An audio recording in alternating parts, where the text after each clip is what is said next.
It's not even close. I say that to my friends, the politicians. You have the greatest business leaders in the world here, so it's an honor. And this week we're celebrating the most successful first 100 days of any administration in American history. We're thrilled to welcome to the White House dozens of the world top leaders of all kinds, but in particular business leaders. And since the election, the companies represented in this room have collectively announced more than $2 trillion in new investments, and we have a total of close to $8 trillion all told. And there's never been anything like that in this country. We've never had anything close. I would say if you looked at the last administration, probably for 4 years they did maybe less than one. And we've done almost 8. I would say we'll be above 8 in a period of 2 months. So something happened. I think two things happened. November 5th happened, and November 5th gave you tariffs, intelligently used tariffs and various other forms of incentive. But it's really amazing. There's never been, I don't think there's ever been anything like this anywhere in the world. Together, we're going to bring back the most beautiful words. I always say made in the USA, the most beautiful words. We're going to have made in the USA like we haven't had before in a long time. In addition to the business leaders whose companies I will mention in just a moment, we have some great people, great senators. Marcia, where are you? Where are you, Martha? Marcia, thank you very much. Marcia Blackburn, Bill Cassidy. Bill, thank you, Bill. Ashley Moody. Ashley, thank you. And John Husted. John, thank you very much. And Representatives Byron Donalds, Buddy Carter, Rob Whitman, Mark Alford, Mike Rogers, Richard Hudson, and Abe Hamadeh. Thank you all very much.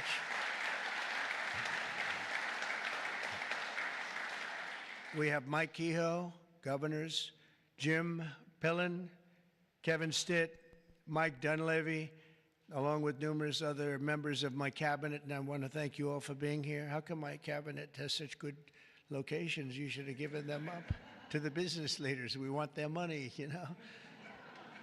They have very good locations. I'm not surprised.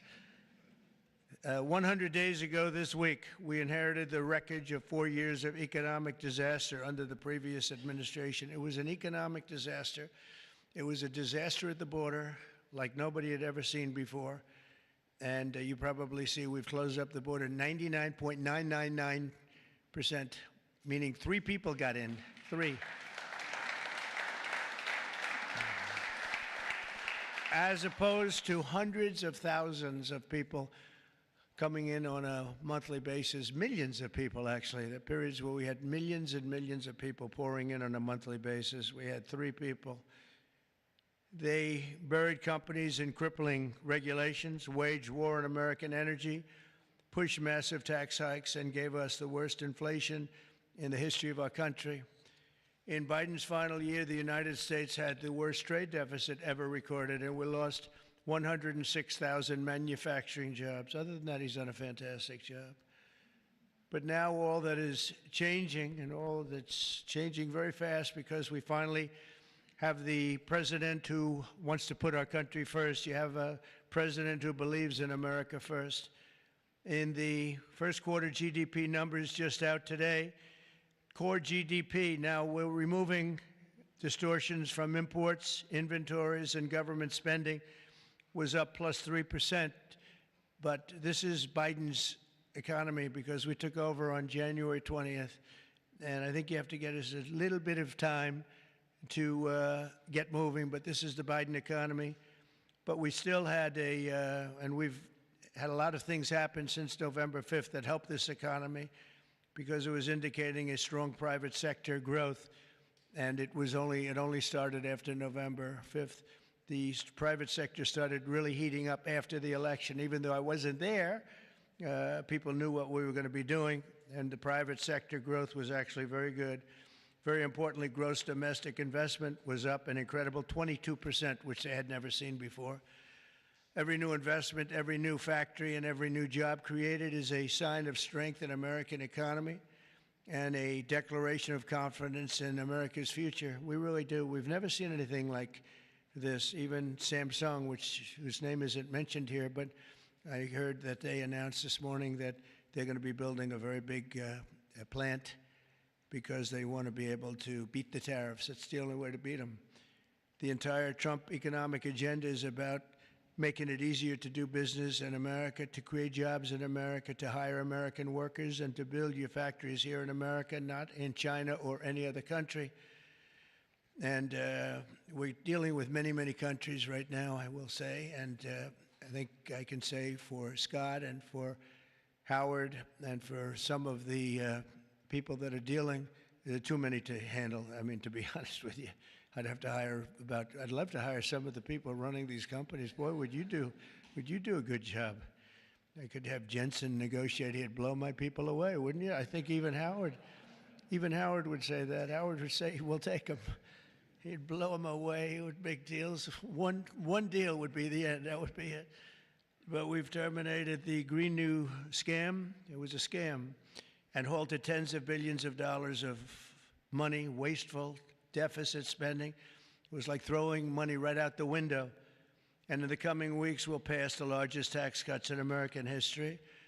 And I think even more so, we'll be doing things for business like you've never seen before. You saw it in a little smaller version at the beginning of our last term. You know, we had the most successful 4 years that any president has ever had. The stock market was up 88%. The other markets were up almost 100%. And that's despite COVID and all the crazy things happening. But we had a tremendous 4 years. We've given credit for that, actually. But our big, beautiful bill, as I call it, our big, beautiful bill, we may name it that, actually, will include 100% expensing retroactive to January 20th. So that's all the way back to just about the beginning of the year. So expensing 1 year, you take a deduction 1 year so you can build your factories right now, essentially almost tax-free if you think about it. Nobody's ever been given that. And we're going to make that expensing for a 4-year period at a full 100%. So last time we made it 1 year and you had deductions you'd do from 100% to 80 to 60 to 40 to 20 to Zippo. And now what we're going to do is we're going to keep it at that level, and we're going to have it for 4 years. So I believe that was one of the reasons that we had such unbelievable growth. Also, we allowed you to bring money back from outside of the country. It was impossible. You had to have 15 different law firms representing you. It was so complicated. And worse was that the tax rate was 65%. I lowered the rate substantially, but still a lot. You know, we shouldn't take your money just to hold you hostage, right? So we lowered it to a reasonable amount, and we took in trillions of dollars, came back. Apple brought in a tremendous amount of money. A lot of the companies here brought in a lot of money, and the businesses represented today clearly understand that if you build your factory in the United States, your tariff rate is 0, and you have other advantages too, and not the least of which is what I just said, having to do with the bill. Now, we have to get that bill approved, so call your local representative, please, and make sure that we get it approved, because I don't want to talk too early, but we're doing well with the Republican Congress. We have the Senate is doing great, and the House is doing great. John Thune has been spectacular. Mike Johnson Speaker has been spectacular. Marcia, you're in there working very hard and doing well. What do you think? Are we going to get it passed? We have to. Marcia, we don't get it passed, I'm blaming you. We have to. We have to get it passed. We will. I think we will. But I don't think we'll have any Democrat votes. If we don't get it passed, what would happen is your taxes go up 68%. Think of that. And we may not get one vote because they just vote against. It's Trump derangement syndrome, or maybe it's just they hate Republicans, or they hate what we're doing because they've lost their confidence. They've totally lost their confidence. They don't know what the hell is going on. And we are going to get it done. It's probably going to be fully Republican. Fortunately, we have the House, we have the Senate. And we may or may not have a couple of grandstanders. I don't know. But if we do, it would be good if you could work on anybody. I mean, if I were a Democrat, I'd be voting for it 100%. because I think it's very dangerous politically not to vote for it. Think of it, your taxes go up almost 68%. So, but it looks like we're in good shape, I think, and hopefully we'll get it approved. It'll be the biggest bill ever approved in the history of our country, and it'll be the biggest tax cut ever approved in the history of our country. And in addition to that, regulations, which I'm doing in and outside of the bill, will be as big or bigger than we did last time. We have the record for regulation cuts in the 4 years. We cut 4 times higher than any other president in a 4-year period. And we're talking about 8 years and 2-term presidents. We're 4 times higher than any other president in terms of regulation cuts. And I went to a friend of mine who happens to be in the room, one of the biggest business leaders. I won't mention him because I don't know, maybe he'll like it, maybe he won't. I said to him, so have you had your choice between the big tax cut last time and the big regulation cuts, which were the biggest, again, the biggest we've ever done? I would have said taxes, but he would have said regulation. I said, which was more important to you? And he said, if I could only have one, yeah, if you could only have one, he said, most important would have been regulation. The regulation was more important than the tax cut. And I mean, we cut your taxes from almost 40% down to 21%. Now we're bringing your taxes down from 21% to 15% if you build your product, make your product in the USA. So if you make it in the USA, those chips, those beautiful chips, will make those suckers in the USA, and you're going to be all the way down to 15%. And I think there's never been anything like it. So now we're at the lowest scale for a large country, by far the lowest scale. Our pro-jobs, pro-American economic policies are a major reason that businesses around the world have announced $5 trillion of investment since November 5th, and now we think it's up to plus $8 trillion, and they're really coming in. They're really coming in fast. Some of them don't bother calling us. Some of them don't even want meetings. They just start their plants and start their factories. I want to express my tremendous appreciation to the business leaders here. You are really an amazing group. This is a who's who. I don't want to say, there's an expression if something ever went off, the entire industry would be wiped out, but I won't say that. I want to think very positively, and that could never happen here, could it? But I want to congratulate you all on your incredible success and accomplishments. You've been amazing. You're the biggest and the best. So I'd like to introduce some of you, President and CEO of Hyundai, Jose Munoz. Jose, thank you very much. Fantastic. Jose is investing $21 billion, including $5.8 billion for a new steel plant in Louisiana, which is a beauty. I saw a picture of it, which is going to create at least 1,500 jobs, just the plant alone. Thank you very much, Jose. Beautiful. Chairman and CEO of Global Shipping Giant CMA, CGM, Rodolphe Sade. Thank you, Rodolphe. Thank you very much. Fantastic. Investing $20 billion in creating 10,000 new jobs at least. Thank you very much. That's fantastic. You'll be very happy. President and CEO of Toyota North America, Ted Ogawa, investing $88 billion. Where's Ted? That's fantastic. Thank you, Ted.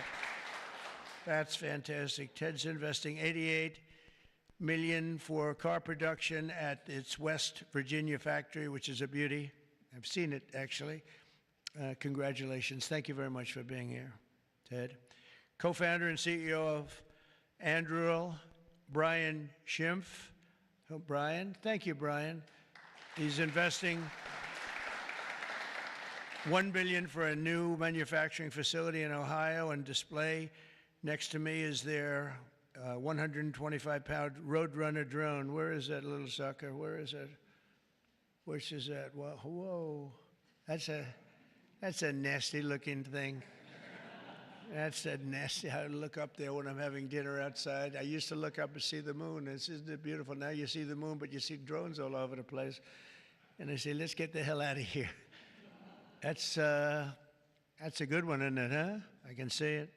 CEO of Worldwide Amazon Stores, Doug Harrington. Thank you very much. Thank you, Doug, very much. investing $4 billion this year alone, and I know they said they're going to be investing a lot over the next 2 years. We appreciate it very much. Thank you, and say hello to everybody. CEO of Venture Global, Mike Sable. Mike, thank you very much, Mike. Investing $18 billion in liquefied natural gas expansion in Louisiana. That's going to work out good. Thank you very much. President and CEO of Siemens USA, big company, Barbara Humpton. Thank you, Barbara. Thank you very much. Investing $285 million. Executive Global Chairman of Pratt Industries, friend of mine, Anthony Pratt.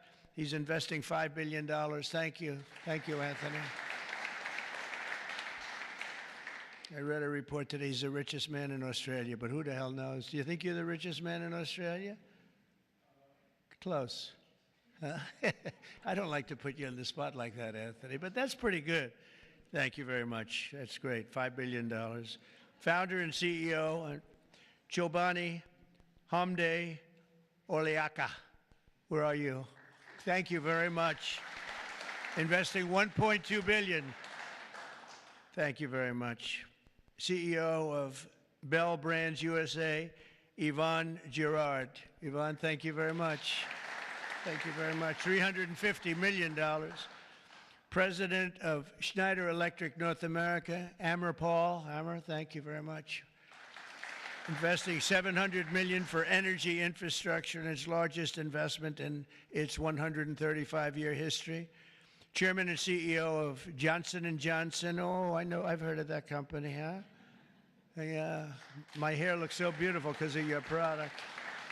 Joaquin Duato, $55 billion manufacturing plant and research and development and technology. Thank you very much, $55 billion. That's a lot. But you got to catch up with Apple and some of the others. We got to get you to make a little, one of the few companies that could do that, right? Chair and CEO of Eli Lilly, a great guy. Every time I talk to him about drug prices, he sweet talks me. He tells me about the middleman. The middleman keeps telling me about the middleman. By the time I leave the meetings, I was telling my people, I say, gee, he's giving us a great bargain. You know, but David, you have done some job. David Ricks, you have done some job. I'll see you later, too. $27 billion, doubling its manufacturing investment in the U.S., and he's got a very hot topic right now going, don't you? This stuff is doing really well, isn't it? Huh? Really hot company. Thank you very much, David. CEO of Novartis, Vas Narasimhan, and that's $23 billion. Thank you. Thank you very much. Thank you, Vas. CEO of Genentech, Ashley Mugargi, $50 billion. Whoa, that's a lot of money. Good, thank you, Ashley. That's a big one. CEO of AbbVie, Rob Michael, $10 billion. Thank you very much. Thank you, good company. President and CEO of Thermo Fisher, Mark Casper, $2 billion. Thank you, Mark, very much. Chairman and CEO of Merck, great company, Rob Davis, $9 billion. Thank you very much, Rob. Chairman and CEO of Abbott, Robert Ford, $500 million. Thank you, Robert. Chairman and CEO of a company called IBM. Arvind, where are you? Where are you? Thank you very much. That's fantastic. $150 billion. That's all? That's great. Thank you very much. You've done a great job. You've done a great job with that company, too, I'll tell you. Chairman and CEO of GE Aerospace, Larry Culp. Larry, thank you very much, Larry. And Larry's investing $1 billion in manufacturing across 16 states, and with us as we have the model of their F-110 engine, which I hear is like, I must tell you, I hear it's the hottest engine there is. You got a gold mine over there, Larry, which powers our nation's finest fighter jets and other jets. And your big engine is really something that I hear is beyond anything that has been produced yet. So good luck with it. And Larry, I think we're going to ask you to say a few words, actually. So come on up. Thank you. Thank you. Thank you, Mr. President. It's an honor to be here representing all of my colleagues at GE Aerospace. We are today 125 years old, but we are inventing the future of flight. Today, we power 3/4 of the world's commercial airlines and nearly 2/3 of the U.S. military combat jets and helicopters. So what you see here with the F-110 powers 70% of the newest Air Force F-15s and the F-16s. I know you were in Michigan just yesterday. Yeah. This is the engine that will be under wing on the F-15EX Eagle II that the Michigan Air National Guard will soon be flying. We're excited about what's happening at our company. We're investing $1 billion this year, as the President said, across 16 states, not only in our manufacturing footprint, but with so many of the small and mid-sized businesses that constitute our supply chain. There's a lot happening. We're excited about it. Mr. President, thank you for what you're doing, not only to revitalize U.S. manufacturing, but helping ensure that the U.S. aerospace industry, one of our biggest net exporters, continues to lead the world in innovation. Thank you. Thank you. Great job. And he has done a really great job. You took over a slightly troubled company, and now you've made it hot as a pistol. So that's really an amazing job you've done in a short period of time. Also with us is Chairman and CEO of SoftBank, Masa. Where's Masa? Masa, come on up here, Masa. Masa has pledged $200 billion plus another $500 billion with Oracle and OpenAI for a total of $700 billion. Thank you, Masa. Come on up, please.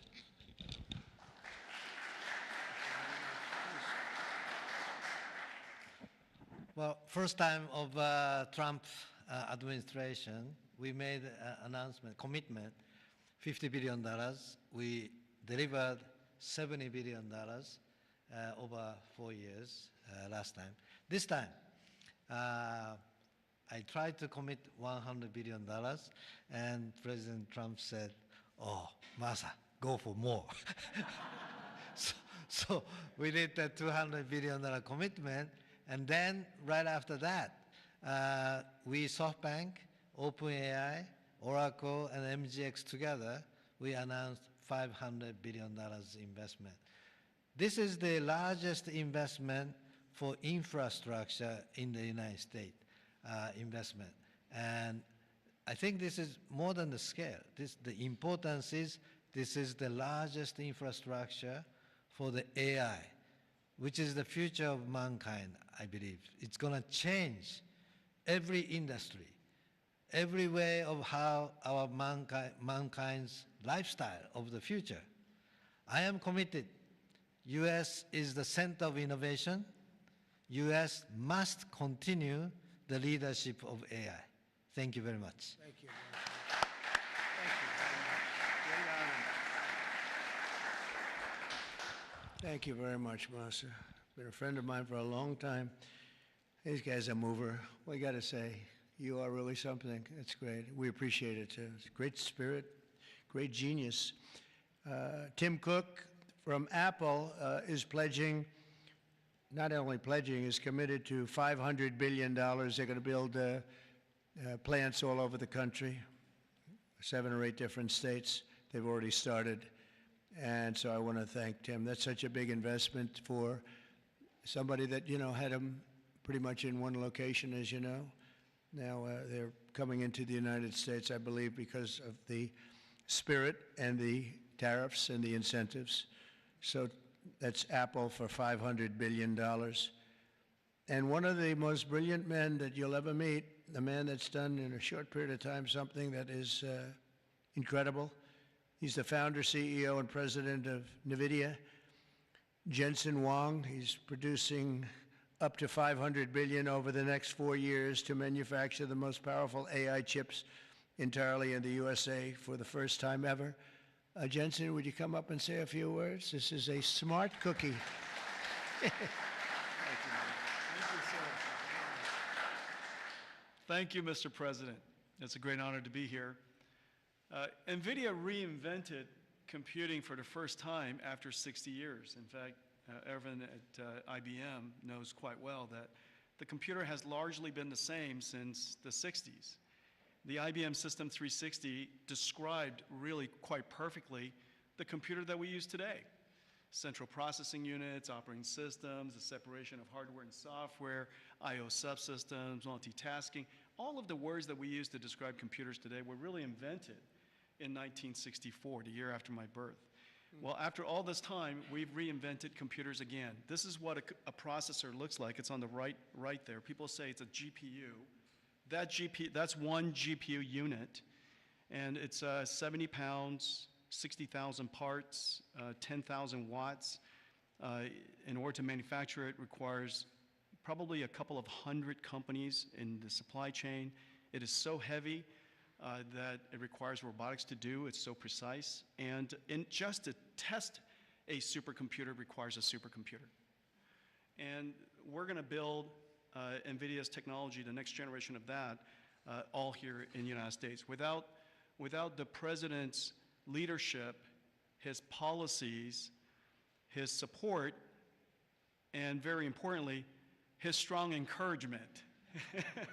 And I mean his strong encouragement. Frankly, manufacturing in the United States wouldn't have accelerated to this pace. Manufacturing isn't about low-cost labor anymore. Manufacturing is about technology. And most of the factories that build these systems today are the most advanced factories in the future. And we're going to use artificial intelligence and robotics and omniverse digital twin technology to make it possible for us to create the factories of the future. And we ought to build it right here. The real amazing thing is that this computer is the engine of a whole new industry. And this new industry is called artificial intelligence. And this new industry is a manufacturing industry in itself. That's a factory machine. Just as several hundred years ago, the dynamo was invented, water would come in and electricity would come out. Now electricity goes into this machine and incredible tokens come out, artificial intelligence. In order for this industry to thrive, we need to build these systems, of course, but we also need a progressive growth and industry-oriented energy policy, which this president has really put his weight behind. I really appreciate that.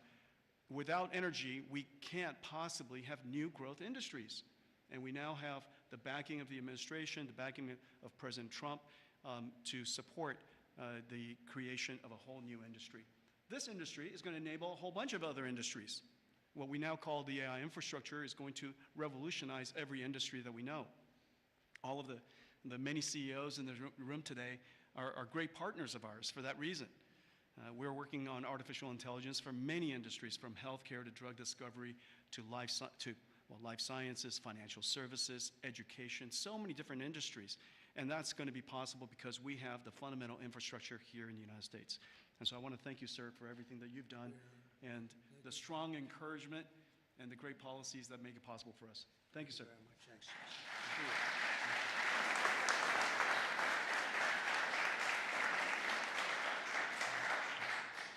Another brilliant man. You know, we have brilliant people here, and we like brilliant people, actually, but we have a lot of brilliant people in this group, and it's an honor to be with you. Past 100 days have been fighting to reclaim our jobs and bring our country back to a level that it's never seen before, and again, renew the American dream, which is what we're doing. We have tremendous spirit. I don't know if you've heard, but it's become really quite a story. I see Pete's right over here, Secretary of Defense. We have the largest number of new enlistees or people enlisting in the military forces that we've ever had. And if you remember, 6 months ago, we couldn't get anybody to sign up. That's a big turn in a very short period of time. And November 5th had a lot to do with that, and our Secretary of Defense and a lot of the people that you see sitting here really had a lot to do with that. There's great spirit. I can say that also with the police forces throughout the country. We're having a hard time filling them up. It's a dangerous job, but now we have waiting lists at almost every place. And that's an amazing accomplishment when you think. It's amazing.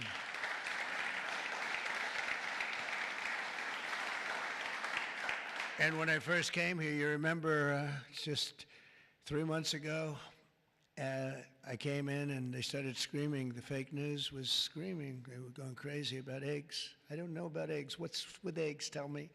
They said, their cost is up 50%, and you won't have them for Easter. I said, well, I'll have to get onto it, but this isn't my problem. This is Biden's problem. I've only been here for 4 days. They're screaming at me about eggs like it was my fault. I just got here.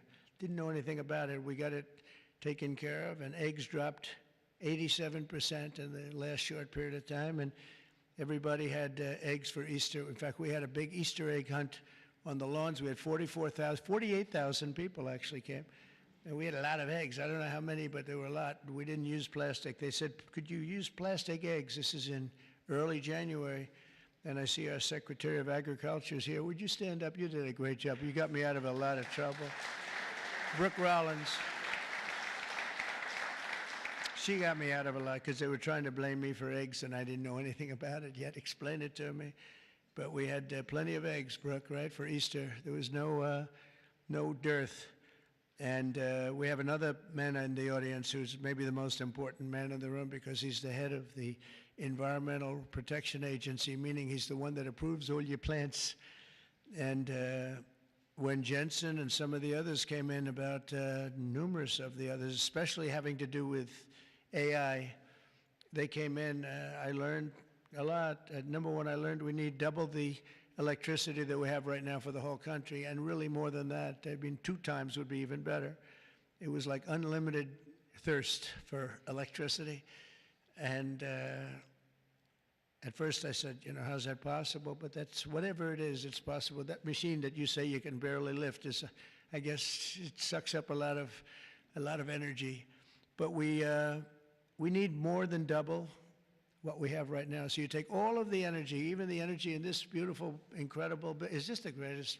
I mean, no matter, I don't care where you come from with your $50 billion plant, the White House is the White House, right? You got to see in the Oval Office. If you want to take a trip down to the Oval Office, any of you come down with me, I'll show you a beautiful office.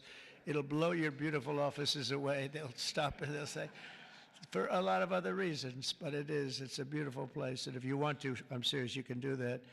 But I told Jensen, I told Tim, I told everybody that's building these very big, incredible plants, really plants of the future, they were talking about hooking into the grid. I said, well, you know, the grid is old, and it's subject to mishap. Things can happen, including storms and much worse than storms. And if you want, I'll let you build your own utility plant, your own electric plant along with your building. You can build it inside of the plant or you can build it outside of the plant.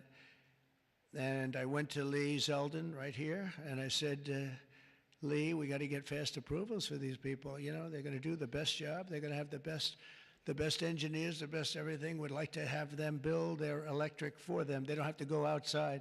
You become a utility. You become a great producer of electric, and if you have any extra, you put it back into the grid if you want, or you sell it back in. But you're going to be able to build, so this way we don't have to worry about do we have enough, because if you look at California, they have brownouts, blackouts, and everything else. They don't know what the hell they're doing. Governor doesn't have a clue. But the last thing you want to do is be hooking up to the California grid so that we can go in and you'll say, gee, we have to close down the factory for a couple of days. We have a little brownout going on. So you're going to be able to build your own plant and produce as much electric as your beautiful heart's desire. And that'll be something that nobody's done before. And we're going to ask Lee to get those approved very quickly. And he'll get it approved before you can even imagine. He's great. He's great. He knows the difference. You know, you can take years to get those approved. I would say previous to us, it would be years and years.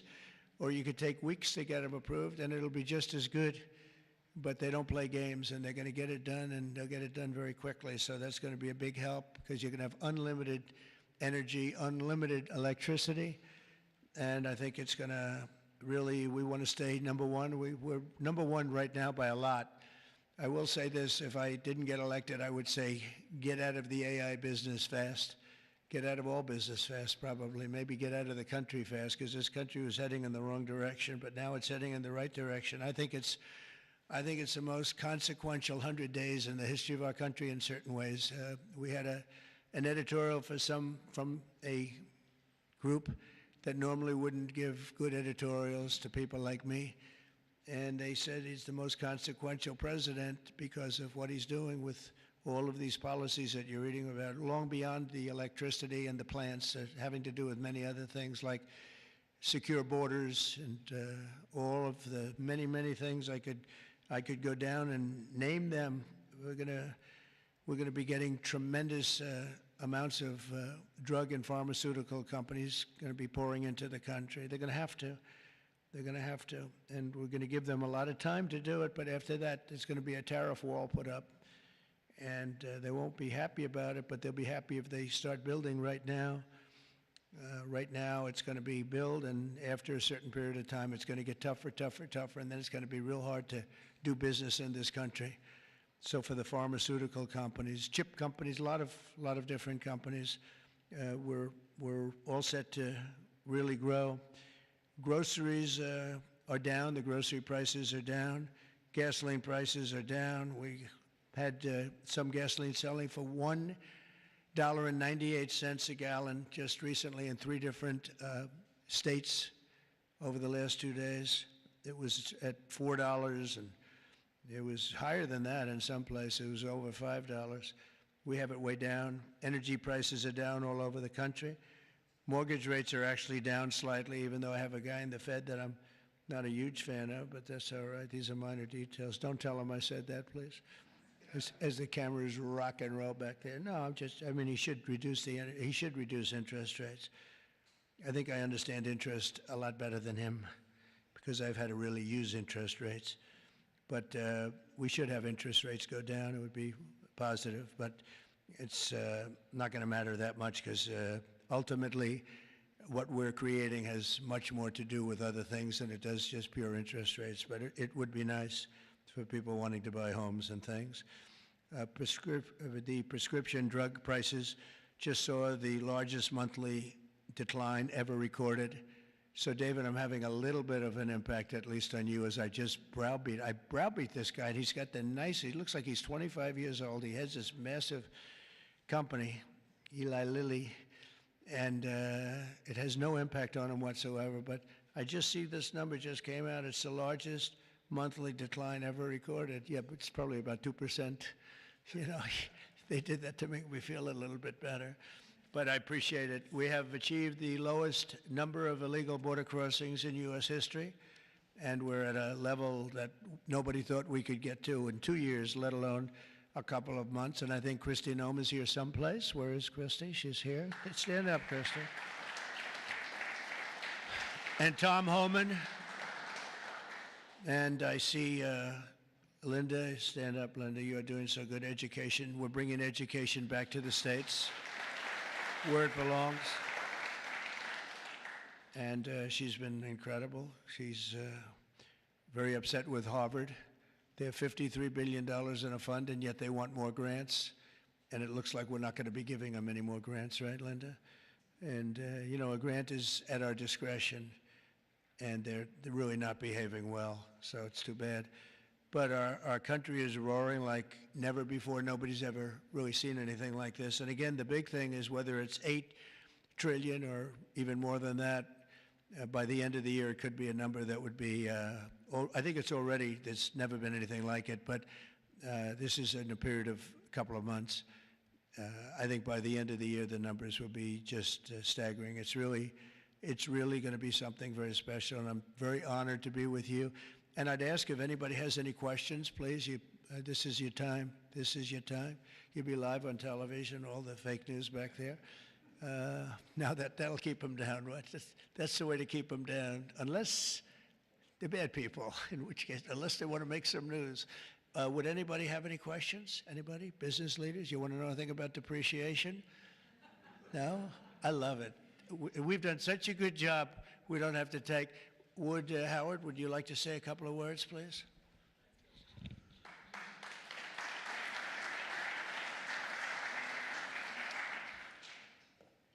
The president talks about $8 trillion coming into America. And there's only one reason it's coming in.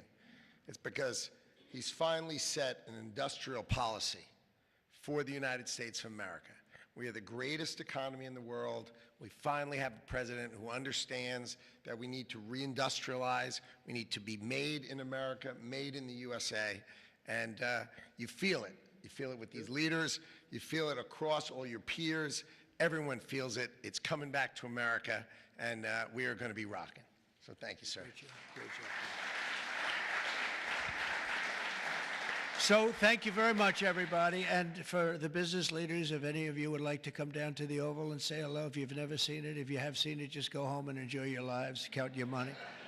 But if you'd like to come down, I'm heading down there now. And again, thank you very much, everybody. Pam, you're doing a fantastic job. You're doing a fantastic job. Thank you very much. Thank you, everybody. Thank you.